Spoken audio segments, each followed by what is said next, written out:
नरपति नाल। मुझे ये बताओ नरपति नाल कौन से काल के कवि माने जाते हैं? 4 ऑप्शन दे रही हूँ, भक्ति काल, आदिकाल, रीतिकाल, आधुनिक काल। आदिकाल, वेरी गुड, बहुत बढ़िया। नरपति नाल ने एक रचना लिखी जिसे हम पढ़ रहे हैं, रासो साहित्य की रचना है वो। क्या नाम है उस रचना का? हाँ हाँ है क्या उस रचना का नाम बताइए जो हम पढ़ रहे हैं। रासो साहित्य की रचना है वो। कौन सी रचना पढ़ रहे हैं अभी हम? श्रृंगार परक है, पर उस किताब का नाम क्या है?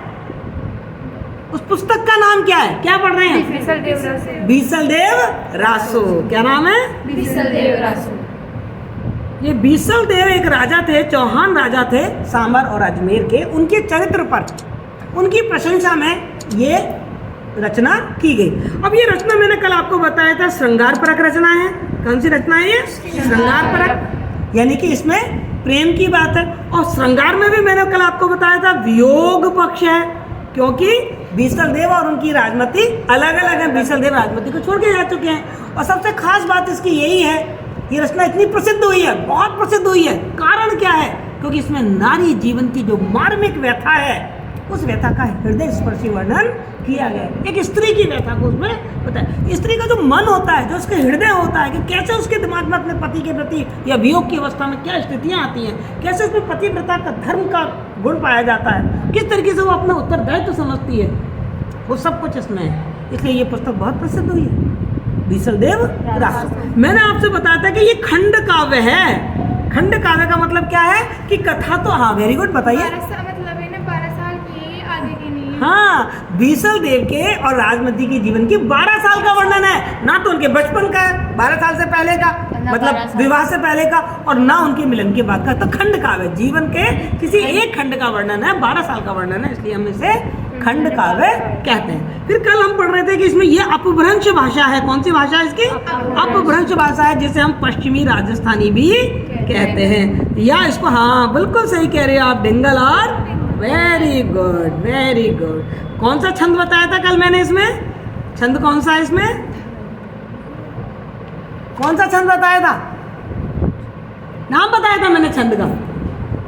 याद रखना है कि इसमें ये छंद है, 6 लाइनें होती हैं उसमें। केदारा छंद। कौन सा छंद बताया था?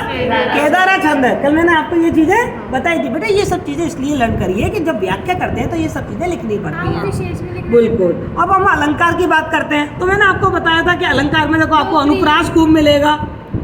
बहुप्रिय तो समास है, हम अलंकार की बात कर रहे हैं। अनुप्रास मिलेगा, उपमा मिलेगा, रूपक मिलेगा, उत्प्रेक्षा मिलेगा। इस तरीके के अलंकार हमको इसमें मिलेंगे। बाकी जब मैं पढ़ा रही हूँ तो बीच चीज़ में मैं आपको बताती आ रही हूँ कि देखो इस शब्द में या इस लाइन में ये वाला अलंकार। हम पढ़ रहे थे कल बीसलदेव रासो की बात, तो उसमें हमने ये पढ़ा था कि उनका जो दूसरा वाला छंद है उसमें उन्होंने गणपति की आराधना की है। और इस छंद को हम मंगलाचरण का छंद कहते हैं। मंगलाचरण मतलब अपनी पुस्तक का लिखना वो प्रारंभ कर रहे हैं, तो सबसे पहले वो ईश्वर की प्रार्थना कर रहे हैं। गणेश जी की प्रथम पूज्य माने गए हैं गणेश जी, उनकी आराधना कर रहे हैं कि हे गणपति, मैं आपके चरणों में सिर नवाता हूँ, मेरी ये रचना सफल बन जाए, मैं सफलतापूर्वक इस रचना को कर सकूँ, कोई बाधा ना आए। उसके बाद उन्होंने माँ सरस्वती की आराधना करी, क्योंकि माँ सरस्वती ज्ञान और विद्या की देवी मानी जाती। तो वो कहती मेरी बुद्धि मतलब सुबुद्धि हो, कुमति ना आए, मैं अच्छी तरीके से अपने ज्ञान को, और मैं बहुत ही मतलब महान राजा बीसलदेव का चरित्र लिखने जा रहा हूँ, और एक ऐसी स्त्री का बखान करने जा रहा हूँ जो सारे जगत में बहुत प्रसिद्ध है, बुद्धिमती भी है, सौंदर्यशाली भी है। तो मुझे इतनी बुद्धि देना कि मैं उनके चरित्र को बड़ी सफलतापूर्वक और अच्छे शब्दों में और अच्छे भावना के साथ में उसको समझा सकूँ। उसके बाद हमने पढ़ा कि उनका उद्देश्य क्या था। बीसलदेव रासो लिखने का उद्देश्य था कि समाज के जो युवा वर्ग है, चाहे वो युवा लड़के हैं या वो युवा लड़कियां हैं, युवा क्या या युवतियां हैं, उनको शिक्षा देना मेरे इस खंड काव्य का उद्देश्य होगा कि कौन सा काम कब कैसे और क्यों करना चाहिए। मैं उनको बताना चाहता हूं कि राजमती के सिर्फ एक शब्द ने उसके पूरे जीवन को तहस नहस कर दिया था। तो तुम भी इतने वाचाल ना बनो, सोच समझ के व्यवहार करो। उसके बाद फिर जो हम चंद पढ़ रहे थे उसमें हमने पढ़ा था कि राजमती का जो पिता पिता का घर है मालवा में, धारा नगरी में, उसका वर्णन किया था कि जो वहाँ के लोग हैं वो धन धान्य से परिपूर्ण हैं, उदार हैं। वहाँ का राजा है वो इंद्र जैसा है, वहाँ का राजा बहुत ही न्यायप्रिय है। सारी दुनिया में जैसे दीपक चारों तरफ रोशनी करता है, ऐसे सारी दुनिया में जो वहाँ के राजा भोज हैं उनकी प्रसिद्धि फैली हुई है। क्लियर? इतनी सारी बात समझ में आ गई थी। अब आगे पढ़ते हैं। अब मैंने आपको कहानी सुनाई थी, जब मैंने बताया था कि एक दिन राजा भोज ने अपनी पुत्री को वाटिका में घूमते हुए देखा, तो उन्होंने देखा कि मेरी पुत्री अब युवा हो गई है, अब इसका विवाह होना चाहिए। तो उन्होंने अपने दरबार में अपने मित्रों से, मंत्रियों से मंत्रणा की, सलाह की कि भाई इस समय ऐसा कौन सा युवराज है, युवक है, राजा है जिससे, क्योंकि मेरी जो पुत्री है वो सुंदर तो है ही, सुंदर होने के साथ मेरी पुत्री बहुत गुणवती भी है, तो उसके लिए मैं महापराक्रमी युवक राजा से ही इसकी शादी करना चाहूँगी। बात तय हुई, बीसल देव से बात हुई थी, क्योंकि उस समय बीसल देव का चारों तरफ बड़ा नाम था। वो सांबर और अजमेर के राजा थे, उन्होंने आसपास के राजाओं को जीतकर अपने राज्य में मिला लिया था, तो काफ़ी पराक्रमी समृद्धशाली राज्य माना जाता था बीसल देव का। तो बीसल देव के पास देखिए, नाल बखाने नागर जुधार जहाँ बसे, ये तो मैंने पढ़ाई दिया था। बामण भाट आया अजमेर, आवे हो रोज भोज राजा कहू नालेर, बीसल देव मन गह गयो भानुमती रानी कुमारी की मात, कंचन थाल रने भरे हो ऊपरी मंगल मुँह की नालेर, और करो नरेसर बीनती आवो जान करे आज सके। तो क्या हुआ, राजा भोज ने अपने दरबार के जो राज पुरोहित थे, आपको मालूम होगा पहले जो विवाहों का प्रस्ताव होता था वो ब्राह्मण और पुरोहित ही लेके जाया करते थे। आजकल तो शादी.com और जीवनसाथी.com इस तरीके की बहुत सारी ऐप्स वगैरह या वेबसाइट आ गई हैं जहाँ से लोग देखते हैं या मोहल्ले पड़ोस में लोग बता देते हैं। पर पहले जो पंडित हुआ करते थे वो निमंत्रण लेके जाया करते थे कि हम अपनी प्रस्ताव लेके आए हैं अपने राजा की बेटी की। तो बामण भाट जो उनके दरबार में राज पुरोहित थे, भाट थे, भाट उस जाति को कहा जाता था जो राजा महाराजाओं के दरबार में रहते थे, राजा महाराजाओं की प्रशंसा किया करते थे, उनकी प्रशंसा में गीत गाया करते थे। तो ऐसे बामण भाट को राजा भोज जो धारा नगरी के राजा थे उन्होंने अजमेर भेजा। कहाँ भेजा? अजमेर। अजमेर आए, वो साफ साफ नाम लिख रहा है, आया अजमेर। वो अजमेर आए। कौन आए अजमेर? राजा भोज के राज पुरोहित अजमेर आए। अजमेर क्यों आए? क्योंकि अजमेर और सामर यही तो बीसल देव का राज्य था। तो बीसल देव का जो राज दरबार था अजमेर, वहाँ आए और आवे हूँ भोज राजा कहू नालेर। और वो कैसे आए? राजा भोज की तरफ से उनकी बेटी जो राजमती थी उसके विवाह का प्रस्ताव लेकर आए। और जब हम कुछ इस तरीके का शुभ प्रस्ताव लेकर आते हैं तो नारियल, कुछ मंगल वस्तुएं साथ में लेकर आते हैं भेंट स्वरूप।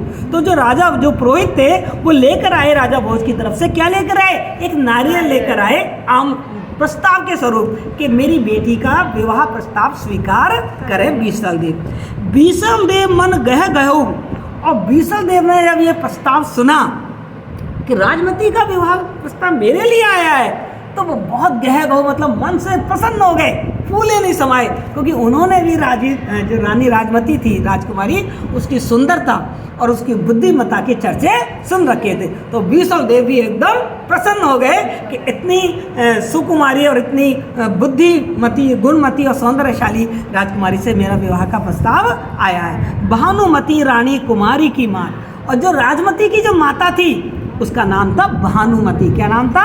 भानुमती। तो ऐसे समय में जो माता थी, चूंकि बीसल देव भी प्रसन्न हो गए, तो बहुत छोटे में बड़ी बात कही गई है, बहुत जल्दी सारे काम हो गए हैं, प्रस्ताव भी आ गया, बीसल देव ने स्वीकार भी कर लिया। और जब बीसल देव ने स्वीकार कर लिया तो राजमती की जो माता रानी थी भानुमती, वो बहुत प्रसन्न हुई। भाई माँ तो खुश होगी जब उसकी पुत्री के लिए इच्छित वर मिल जाए, तो माता की प्रसन्नता का तो कोई पारावार ही नहीं है। वो बहुत प्रसन्न हुई। कंचन थाल रने भरो, और उसने फिर सोने के थालों में तरह तरीके के भेंट, तरह तरीके के नजराने, तरह तरीके के उपहार भर भर के, और उनके ऊपर मंगल जो चिन्ह थे, नारियल है और जो अपने कुमकुम है, मोली है, जो भी शुभ चीज़ें मानी जाती हैं, शादी ब्याह में आप देखते हैं किस तरीके की शुभ चीज़ें होती हैं, वो सब भर भर के कंचन थाल और भेंट स्वरूप बीसल देव के यहाँ भेज दी। जब अपनी एंगेजमेंट हो जाती है उसके बाद क्या होता है? फिर खूब मंगल स्वरूप भेंट और दिए जाते, नहीं दिए जाते। करो नरेसर विनती, और वो सारे भेंट और उपहार भेज के उन्होंने जो नरेसर है यानी कि बीसल देव, नरों के जो राजा हैं, उनसे विनती की कि आप बारात लेकर हमारे घर पधारें और हमारी बेटी राजमती से विवाह करें। क्लियर, समझ में आया? कितनी अच्छी तरीके से उन्होंने स्पष्ट कर दिया है। अब मिली सहेली कीजे बात, अगर चंदन सु छाटे गात, उकड़ा ले जो आकरा, और काथा सुपारी पाका पान, और रूड़ा तेजी चालना, और हालो चौरासिया सामहा जान। अब क्या हुआ? राजमती की एंगेजमेंट हो गई, विवाह तय हो गया राजा बीसल देव के साथ। तो राजमती की जो सहेलियां हैं, जो सखियां हैं, वो राजमती से चुहल कर रही हैं, मनोविनोद कर रही हैं, थोड़ी छेड़छाड़ कर रही हैं। क्या कह रही हैं? मिली सहेली कीजिए बात। अब जो राजकुमारी राजमती है, उसकी सहेलियां उससे मिली और उससे आपस में बातचीत कर रही हैं। होता ना जब तुम्हारी शादी वादी होती है तो सहेलियां आके पूछती ना, और यार बताना कैसा यार, और ये फलाना और डिकाना, और फोन पे बात हुई क्या, और चिट्ठी आई क्या, बात करते नहीं करते हो, और यार बहुत हैंडसम है यार ये फलाना, है ना। तो वो सखियां आपस में बात कर रही हैं। अगर चंदनसू छाटिए गात, और उन सहेलियों की और जो राजमती है, उन सब ने अपने शरीर पे खूब अगर चंदन इत्र वित्र यानी कि श्रृंगार पूरी तरीके से कर रखा है, और आपस में मनोविनोद कर रही हैं राजमती के विवाह को लेकर, राजमती के पति बीसल देव को लेकर हंसी मजाक कर रही हैं। उकड़ा ले जो आकरा, काता सुपारी पाका पान, और रूड़ा तेजी चालना, हालो चौरासिया सामरा जान। मतलब सहेलियां कह रही है, राजमती तेरा पति तो तुझसे बड़ा प्रेम करता है, तेरा प्रस्ताव सुनकर तो वो बड़ा खुश हो गया, क्या मन उसका तो मतलब फूला नहीं समारा। तुझे मालूम है जैसे तेरी प्रस्ताव की बात गई तो राजा इतना खुश हुआ कि जैसे उसकी मनौती पूरी हो गई हो, और उसने तो पूजा की थाली सजाई, और पूजा की थाली में पान सुपारी सब कुछ लेके और तेजी से माता के मंदिर में गया, मातृ देवी के मंदिर में गया, और वहाँ जाके उसने आराधना और पूजा की, क्योंकि उसकी मनौती पूरी हो गई थी कि उसका जो विवाह होना चाहिए वो किसी सौंदर्यशाली और बहुत बुद्धिमती राजकुमारी से होना चाहिए। तो भाई तेरा तो बहुत तुझे चाहता है, देख तो उसके तो तेरे से विवाह प्रस्ताव होने के बाद वो तो इतना प्रसन्न है कि वो तो माताओं की पूजा कर रहा है, तो तुझे कितना चाहेगा, तुझे पाकर, तेरे प्रस्ताव को पाकर जो व्यक्ति इतना खुश हो रहा है तो वो तुझे बहुत प्रेम देगा। क्लियर, समझ आया? आगे देखिए, जो वही राजमती कहूँ वींद, मोती माणिक के जड़ों जंजीर, और लाख सवा पाखर पड़ई, और पालकी बैठा सहज 50, आ गए गए बर बहु बुढ़ई, पाला पाए का अंत न पार, और नवरंग नाचई अप्सरा, और सामहु हुए राय परिवार। अब साहब क्या हुआ? विवाह प्रस्ताव गया, बीसल देव ने विवाह प्रस्ताव को स्वीकार कर लिया, प्रसन्न हो गया, इतना प्रसन्न हुआ कि जो मनौती मांगी थी मातृका देवी की पूजा की। अब बीसल देव अपनी बारात लेकर, और राजमती का जो परिवार है, जो राय परिवार है, वहाँ पर अपनी बारात लेके जा रहा है। और उस बारात का वर्णन किया है कि बीसल देव जो बारात लेके जा रहा है, मतलब बीसल देव कोई छोटा मोटा राजा नहीं है, कितनी विशाल बारात लेकर वो गया।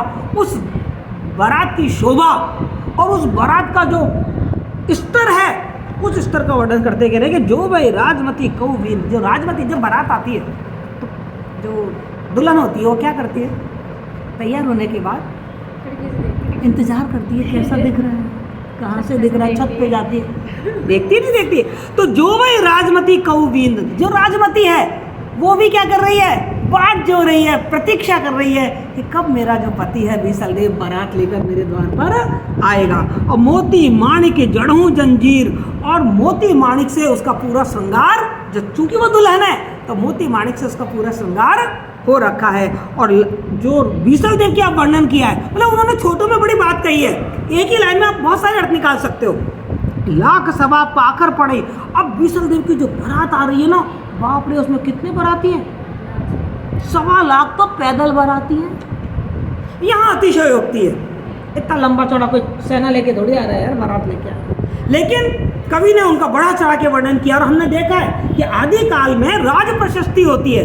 जो कवि होते थे वो अपने राजाओं की बड़ा चढ़ा के तारीफ किया करते थे। हम पढ़ चुके हैं इसको आदिकाल की विशेषता में, तो बड़ा चढ़ा की विशेषता हो रही है कि लाख सवा पाकर पड़े, पैदल सवा, मतलब बारात में पैदल व्यक्ति भी थे, पालकी में भी थे, घोड़े पर भी थे, हाथी पर भी थे, और 1.25 लाख तो पैदल बाराती थे। पालकी बैठा सहस 50 और 50,000 पालकियों में बैठे हुए थे, इतने बाराती थे।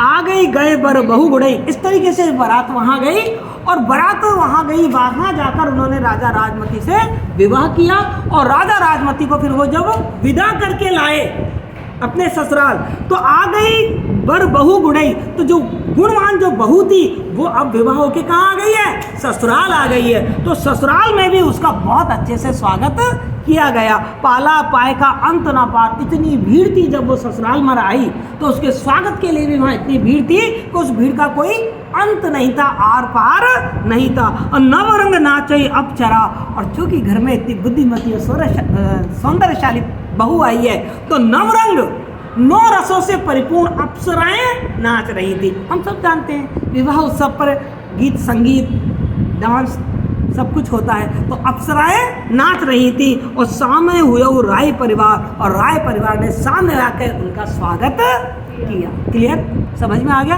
तो यहाँ हम विवाह करा चुके हैं, क्या करा चुके हैं, विवाह करा चुके हैं। और हमारे केवल विवाह करा चुके हैं और पत्नी घर भी, मतलब जो बहू है वो ससुराल भी पहुँच गई है। हमारे कोर्स में इतना ही है, तो इतना मैंने आपको समझा दिया। आगे की कहानी की जो आपकी जिज्ञासा है तो वो मैंने आपको वीडियो डाल दिया है कि जब विवाह होकर आ गई राजमती तो क्या हुआ, मैंने समझा भी दिया आपको थोड़ी बहुत कहानी, और मैंने वीडियो में भी आपको पूरा समझा दिया है कि बाद में फिर क्या हुआ। क्या हुआ जरा कोई बताएगा मुझे।